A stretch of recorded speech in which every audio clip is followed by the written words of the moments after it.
Hello दोस्तों। तो हमारी आज की कहानी है मायके आई ननद ने जब प्रेग्नेंट भाभी के पेट पर मारी लात। जब इस बात का पता सास ससुर को लगा तो उन्होंने नंद को ऐसा सबक सिखाया। अरे ये क्या पेड़ लेकर घूमती रहती है, जैसे कि दुनिया में एक यही है जो बच्चा पैदा करने जा रही है। जाने कितना आराम करेगी। सच धजकर तो खुद को ये हीरोइन समझती है। मेरे पैर की तो ये धूल भी नहीं है। और इस बेशर्म को इतनी बातें सुनाने का कोई फर्क भी नहीं पड़ता। बेशर्म चिकना गड़ा जो है, देखो कैसे देख रही है। अपने कमरे में आराम कर रही काजल को आंखें दिखाकर कहा, खाना क्या तेरी माँ बनाएगी आकर। सिमी ने उसका हाथ पकड़कर झटके से उठाया और रसोई घर में लाकर खड़ा कर दिया। काजल रोते हुए बोली, दीदी आप भी तो माँ हैं और ऐसी स्थिति से तो आप भी गुजरी ही होंगी। फिर आप मेरा दर्द क्यों नहीं समझ पा रही हैं। मुझे सुबह से ही बदन दर्द हो रहा है। दीदी आज मैं खाना नहीं बना पाऊंगी, काजल ने गिड़गिड़ाते हुए कहा। नहीं बनाएगी? तेरी माँ ने यहाँ नौकर नहीं भेजे हैं, समझी? चुपचाप खाना बना, वरना। इतना कह सिमी जाकर सोफे पर बैठ गई। काजल की आंखों से झरझर आंसू बहने लगे। आज काजल को ननद की बात सुनकर बहुत दुख हुआ था। काजल की तलाकशुदा ननद सिमी काजल को तंग करने का कोई बहाना नहीं छोड़ती थी और गर्भवती काजल ऐसी हालत में भी दिन रात घर के कामों में खटती रहती थी, मगर घर में किसी को उसका ख्याल ही नहीं आता था।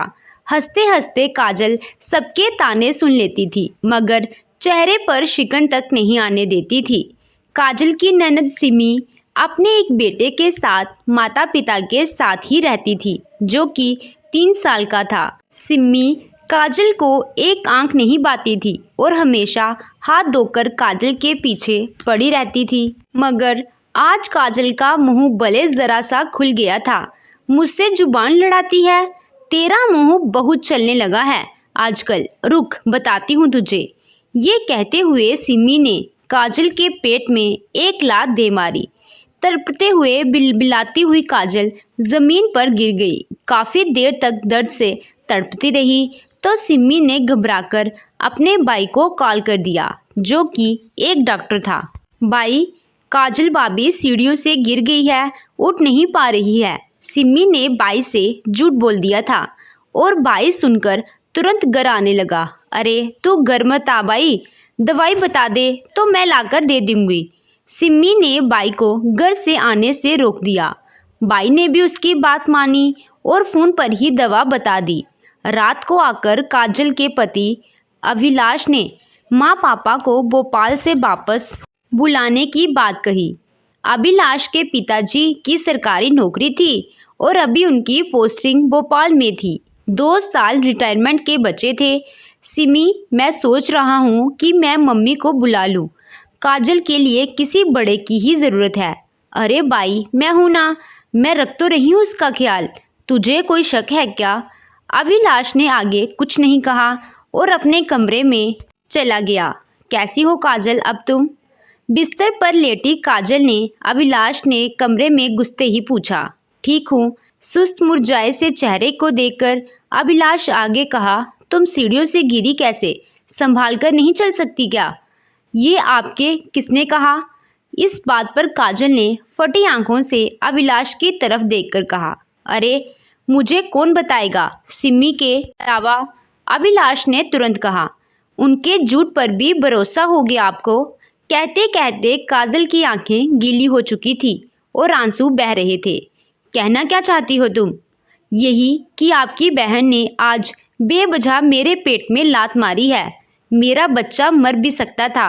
ये जब देखो मेरे पीछे पड़ी रहती है। खुद तो यहाँ बाई के घर में पड़ी है और मुझे ताने सुनाती है। काजल की बात सुनकर पहले तो अभिलाष अवाक सा खड़ा देखता रहा, लेकिन अगले ही पल बोला, तुम कहना चाहती हो कि मेरी बहन ने तुम पर हाथ उठाया? हद करती हो। इतना झूठ बोल मेरी बहन को गलत साबित करके तुम्हें क्या मिलेगा काजल?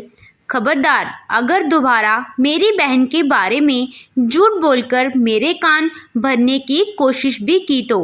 काजल ने सोचा था कि आज तो अभिलाष उसकी तरफ बोलेगा, मगर ये तो उल्टा ही हो रहा था।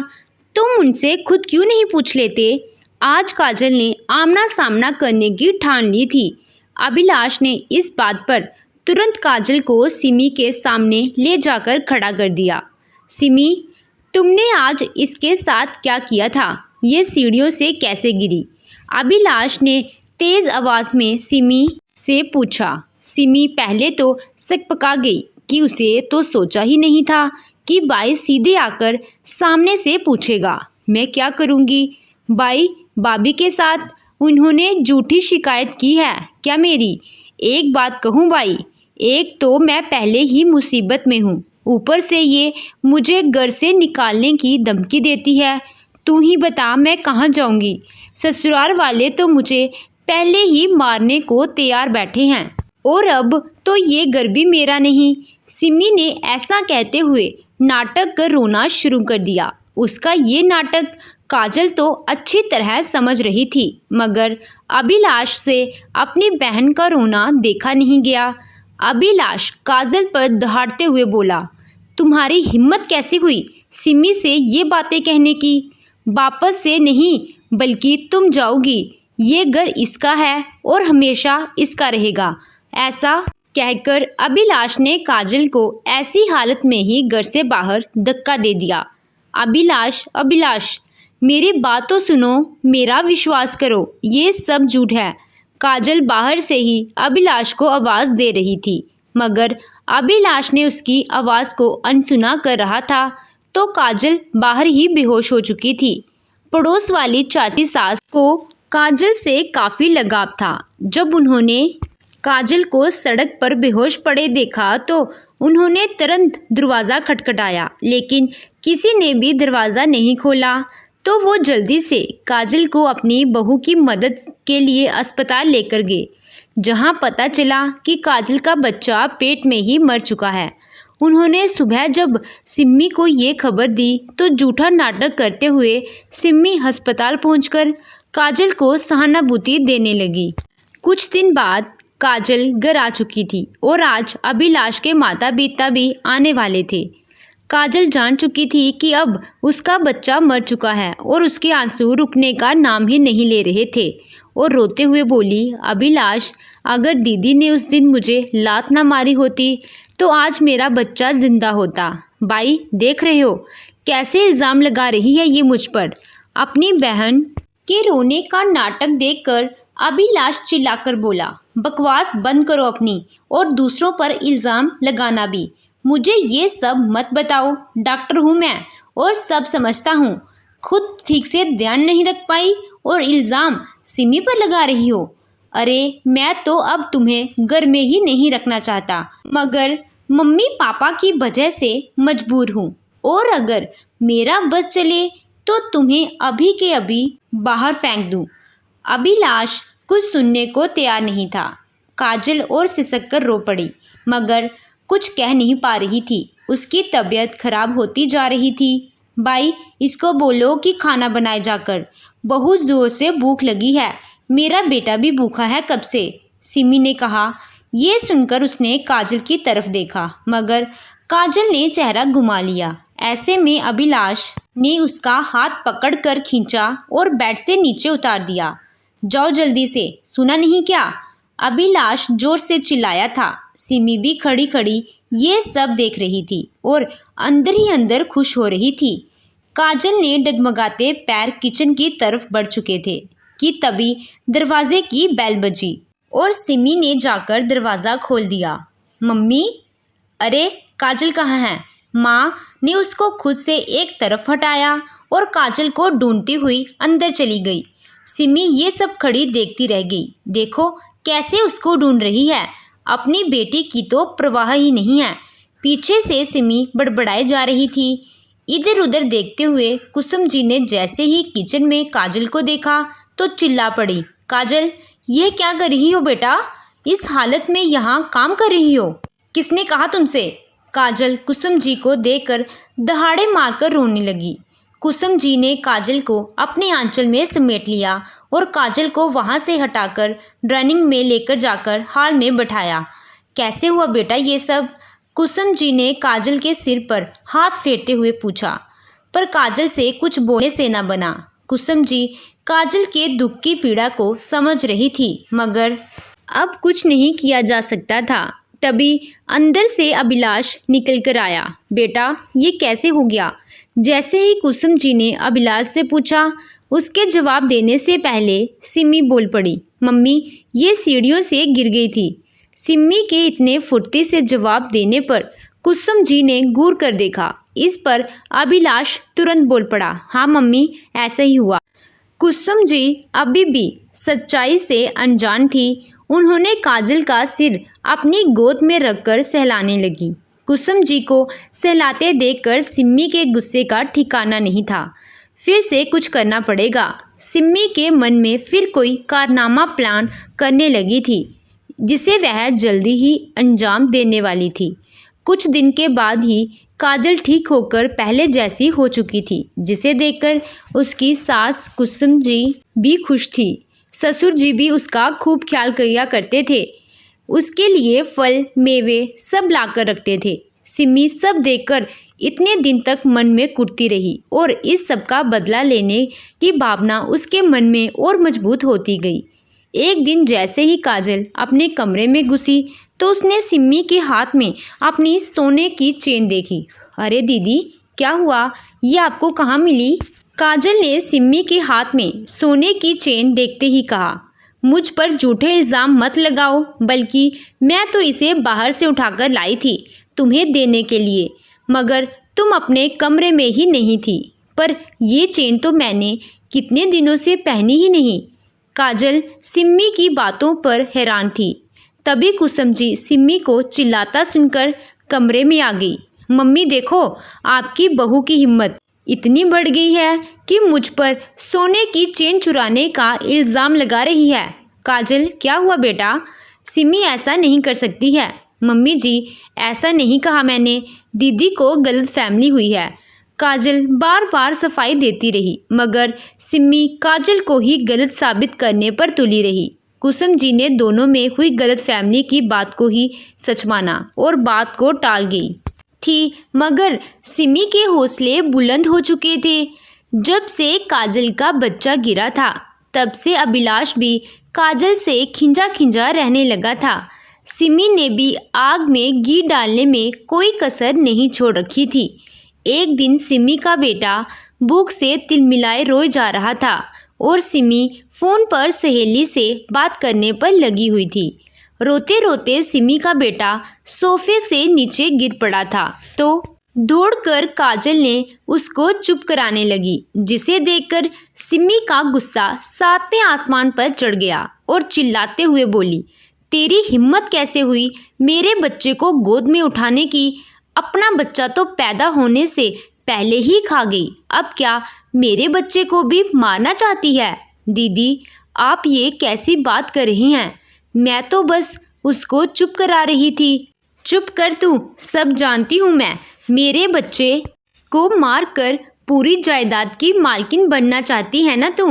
खबरदार, अगर ज़रा भी चालाकी की, जिस तरह तेरे बच्चे को इस दुनिया में आने से पहले ही मार दिया था, तेरा भी वही हाल करूँगी। तभी अचानक तड़ातड़ से सिमी के गाल पर थप्पड़ों की आवाज़ गूंज उठी, जिस कारण सिमी धड़ाम से सोफे पर जा गिरी। तेरी हिम्मत कैसे हुई इतनी घटिया हरकत करने की? अरे हाथ नहीं कांपे तेरे ऐसा करते हुए? कुसुम जी ने सोफे पर पड़ी सिमी के बालों को पकड़ते हुए कहा। इतने में राम प्रताप जी भी वहां आ पहुंचे थे। उन्होंने भी जब बेटी की ऐसी करतूत सुनी तो उनका भी खून खोल उठा। पापा देखिए ना माँ क्या बोले जा रही हैं, कि प्रताप जी ने भी जोर का तमाचा बेटी के गाल पर जड़ दिया और गुस्सा कर बोले, निकल जा तू इस घर से। पापा आप ऐसा कैसे कर सकते हैं? आप मुझे घर से बाहर निकाल रही हैं। हाँ हाँ, अब आपकी बेटी तो जैसे यही है। सिम्मी राम प्रताप जी को भी उल्टा सीधा सुनाए जा रही थी। सिम्मी, पापा से बात करने की तमीज़ भूल गई है क्या? अब या तो तुम शादी करोगी या फिर अपने घर वापस जाओगी। कुसुम जी ने तमतमाते हुए गुस्से में चिल्लाकर कहा।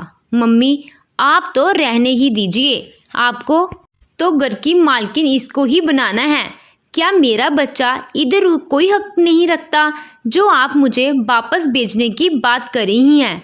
सिम्मी के मन में काजल के लिए जो कड़वाहट थी वो सामने दिखाई दे रही थी।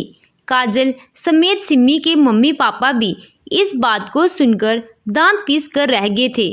खबरदार सिम्मी, अब इसके आगे तुमने कुछ भी बोला तो अगर तूने ज़रा भी तमीज़ खोई तो मैं भी भूल जाऊंगा कि मेरी बेटी हो, जैसे तुम भूल गई हो कि मैं तुम्हारा बाप हूँ।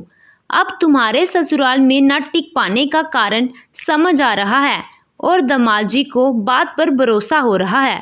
तुम ही किसी लायक नहीं हो। तुमने भी तो प्रताप जी से उनका बच्चा दूर कर रखा है। राम प्रताप जी का गुस्सा अब सातवें आसमान पर पहुंच चुका था। अभिलाष भी पापा को सिम्मी पर बरसते देखकर सिम्मी का ही साथ देने लगा। पापा, उसकी स्थिति समझिए आप, वो परेशान है, इसीलिए ऐसी बातें कर रही है। आप क्यों गुस्से में सवार हो रही हैं? और जीजा जी पर भरोसा क्यों कर होने लगा आपको? राम प्रताप जी को अब विश्वास हो चुका था कि मेरे बेटे बहू की दुख की वजह यही है। अभिलाष को सिम्मी साथ देते देखकर कुसुम जी का विश्वास भी इस बात पर हो गया था। अभिलाष, ये तुम क्या बोल रहे हो? अरे, ये तो अपना घर बिगाड़ कर अब तुम्हारा घर बिगाड़ रही है। राम प्रताप जी का अब अपने गुस्से पर काबू ही नहीं था। उनका हाथ सिम्मी पर उठते उठते रह गया था।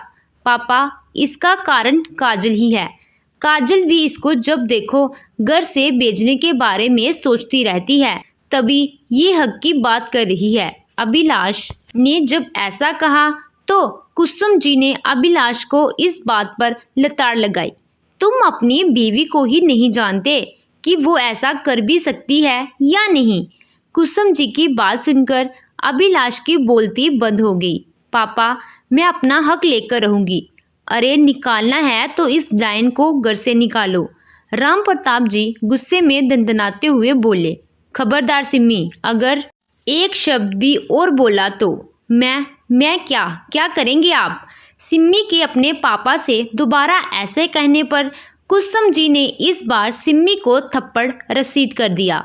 सिम्मी ने गुस्से में अपने कमरे में जाकर दरवाज़ा बंद कर लिया। सब अपने अपने कमरों में जा चुके थे और ना ही कैसी ने रात का खाना खाया। ये सब देखकर काजल से रहा न गया। अभिलाष, दीदी जो मांग रही है उन्हें दे दो, मगर इस तरह का माहौल मत बनने दो। काजल ने अपने मन की बात अभिलाष से कही। अच्छा, अब तुम तो रहने ही दो, ये सब तुम्हारे ही कारण हुआ है। अब अपना मुंह बंद रखो तुम, और ज़्यादा एहसान मत दिखाओ कि अपना हक दे रही हूँ। तुमसे पहले वो इस घर में है, समझी तुम? ज़्यादा अच्छा बनने की कोशिश मत करो।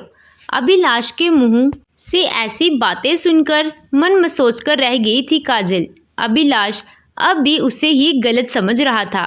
काजल सिम्मी के तलाकशुदा जीवन का दर्द समझती थी, इसीलिए कभी उसकी शिकायत किसी से नहीं की। माँ बाप समान सास ससुर होते हुए भी कभी उनसे सच्चाई नहीं बता सकी थी। सिम्मी अपने कमरे में बैठी अभी तक काजल को कोस रही थी। सोने के ढेर पर बैठकर इतरा रही है। ये सब मैं इसका नहीं होने दूंगी। मेरा हक मैं लेकर रहूंगी, चाहे जो हो जाए। कुछ दिन तक घर का माहौल बहुत शांत था, मगर ये शांति अभिलाष के माँ बाप को डरा रही थी। कुसुम जी बोली, हमारी बेटी ने हमें बहू के सामने शर्मिंदा कर दिया। दोनों ही बहुत चिंतित थे। कुछ दिन बाद सिम्मी ने अपने मम्मी पापा को बात करने के लिए कहा। जब सब एक साथ बैठे तो उसने सामने कुछ पेपर रख दिए। ये क्या है? राम प्रताप जी ने चौंक कर उन कागज़ों को तरफ देखा। जो मैंने मांगा है ये मेरा हक है, वो भी कानूनी तरीके से, जिससे कि आप मुझे मना नहीं कर सके। सिम्मी के तेवर देखकर कुसुमजीत तिलमिला उठी और राम प्रताप जी ने भी कागज उठाकर दूर फेंक दिए।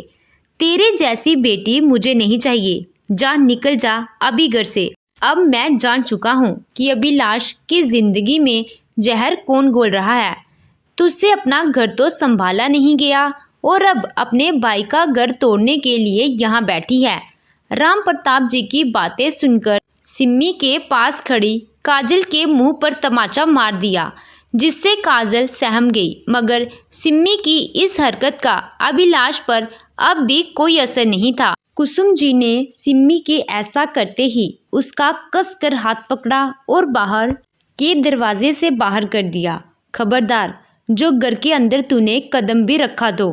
कुसुम जी की ये बातें सुनकर सिम्मी ने जमीन पर पड़े कागजात उठाए। पापा, इस पर बिना साइन करवाए नहीं जाऊंगी मैं। पापा दे दीजिए ना, जो भी दीदी मांग रही हैं सब इनका ही है। इस बार काजल ने पहली बार कहा, तेरा हिस्सा नहीं ले रही हूँ, अपना हिस्सा ले रही हूँ। और तू कौन होती है मुझे ये देने वाली? तेरी तो जान ले लूँगी मैं। तेरे पेट पर लात मारी थी, भूल गई क्या? ये कहकर सिम्मी ने काजल के बाल खींचकर उसका हाथ पीछे की तरफ मरोड़ दिया। सिम्मी की इस बात पर अभिलाष के होश उड़ गए। सिम्मी की बात सुनकर जैसे बुद्धि बन गया था। अभिलाष बच्चा खोने का दुख आज तक झेल रहा था और उसका कारण वो काजल को ही मानता था। सिम्मी ने भी काजल को झूठ बोल बोलकर उसको अभिलाष की नज़रों में गिराने की कोई कसर नहीं छोड़ी थी। मगर आज तक जिस बहन के दुख को सबसे ऊपर समझता आया था, वही उसके ऊपर पत्थर मार चुकी थी। अभिलाष ने जीजा जी को फ़ोन लगाया। जीजा जी, आप दीदी को ले जाना चाहते हैं तो हम तैयार हैं, कल ही ले जाइए। ये सुनकर सिम्मी के होश उड़ चुके थे। उसने अभिलाष से ऐसी उम्मीद ही नहीं की थी। अब तू भी मेरा दुश्मन हो गया। सिम्मी अपने भाई अभिलाष पर जोर से दहाड़ी थी, मगर अब तक अभिलाष की आंखें खुल चुकी थी। दीदी, आपने भी तो मेरा बच्चा छीन लिया, आपको शर्म नहीं आई मेरी पत्नी के पेट पर लात मारते हुए? क्या अब आप मुझे वो वापस दे सकती हैं? आपकी बातों में आकर मैंने भी काजल को उस दिन घर से निकाला था, उसकी भी जिम्मेदार आप हैं। अभिलाष की इस बात पर सिम्मी दंग रह गई थी। अपनी लालची बीवी का साथ मत दे भाई, ये तो मेरा हक छीनने के लिए ही बच्चा पैदा करना चाहती थी। ये नहीं चाहती थी कि मेरे बच्चे को कुछ मिले। इस बार भी सिम्मी ने काजल पर ही इल्ज़ाम लगाया। दीदी, लालच तो आपने दिखाया है, काजल तो सब कुछ आपको देने के लिए ही मुझसे कह रही थी, मगर मैंने इसको ही गलत समझा। अभिलाष इस बार अपनी गलतियों पर पछता रहा था और इसके बाद उसने काजल से माफ़ी भी मांगी। तुझसे तो अच्छी तो ये बहू है जिसने आज तक तेरी कोई बात हम तक नहीं पहुंचाई, और एक तू है कि बाई का ही बच्चा छीन डाला। राम प्रताप जी और कुसुम जी दोनों ने अब सिम्मी को जमकर लताड़ लगाई थी। आज कोई उसका साथ नहीं दे रहा था। घर के सारे लोग उसके खिलाफ खड़े थे। सिम्मी, तूने रिश्ते का लिहाज ही नहीं किया। ये तो काजल की अच्छाई है कि ये इतना होने के बाद भी चुप रही। कुसुम जी बिना रोके बोलते जा रही थी। आज हर एक उंगली अपनी तरफ उठती देख सिम्मी चुप हो गई थी। सिम्मी, अगर ये तेरे साथ हुआ होता तो, अगर तेरे पेट पर किसी ने ऐसे ही लात मारी होती और तेरा बच्चा मर जाता तो तब तू क्या करती? क्या उससे नफरत नहीं करती? कुसुम जी ने सिम्मी को झिंझोड़ कर सवाल किया। अब सिम्मी भीगी आंखों से उनकी तरफ देख रही थी। शायद उसे पश्चाताप हो गया था और माफ़ी मांगने नीचे बैठी सिम्मी शर्मिंदा होकर बस जमीन में नज़र गड़ाए रो रही थी। तभी काजल उसके करीब आई। दीदी, कोई बात नहीं, आपने गलतफहमी में हो गया, मगर इंसान से गुस्सा कुछ भी करवा सकता है, ये तो आपने देख ही लिया। गुस्से में सही गलत दिखाई ही नहीं देता। काजल की बातें सुनकर सिम्मी ने हाथ जोड़कर सिर झुका लिया। मैं माफ़ी मांगने लायक तो नहीं हूँ काजल, मगर हो सके तो मुझे माफ़ कर देना। सिम्मी रोते हुए माफ़ी मांग रही थी। तुझे क्या लगता है सिम्मी, तूने जो हमारे घर के चिराग को हमसे छीन लिया है, उसके बाद तुझे कोई यहाँ माफ़ कर पाएगा? पर अब सब ठीक करने की इच्छा हो तो कल दमाल जी के साथ चुपचाप इस घर से चली जाए। लेकिन किसी ने भी उसे माफ़ नहीं किया। अगले दिन ही उसके पति उसे लेने आ गए थे। ऐसे ही समय बीत रहा था कि एक दिन सिम्मी का बेटा स्कूल से वापस आ रहा था तो उसको किसी गाड़ी वाले ने टक्कर मार दी, जिस कारण उसकी मौके पर ही मृत्यु हो गई। सिम्मी बस दहाड़े मारकर रोए जा रही थी कि उसके कर्म ही उसके आगे आगे, जिस तरह से लेकिन उसने जो किया आज भी वो पछता रही थी। अपनी भाभी का बच्चा छीन लिया था, आज उसी तरह भगवान ने उसके किए की सज़ा देकर उसके बच्चे को उससे छीन लिया। सिम्मी आज भी उसे पश्चाताप की अग्नि में जल रही है। तो दोस्तों, आपको ये कहानी कैसी लगी कमेंट कर ज़रूर बताएं। कहानी अच्छी लगी हो तो वीडियो को लाइक कीजिएगा, चैनल पे नए हो तो चैनल को ज़रूर सब्सक्राइब कीजिएगा। Thank you.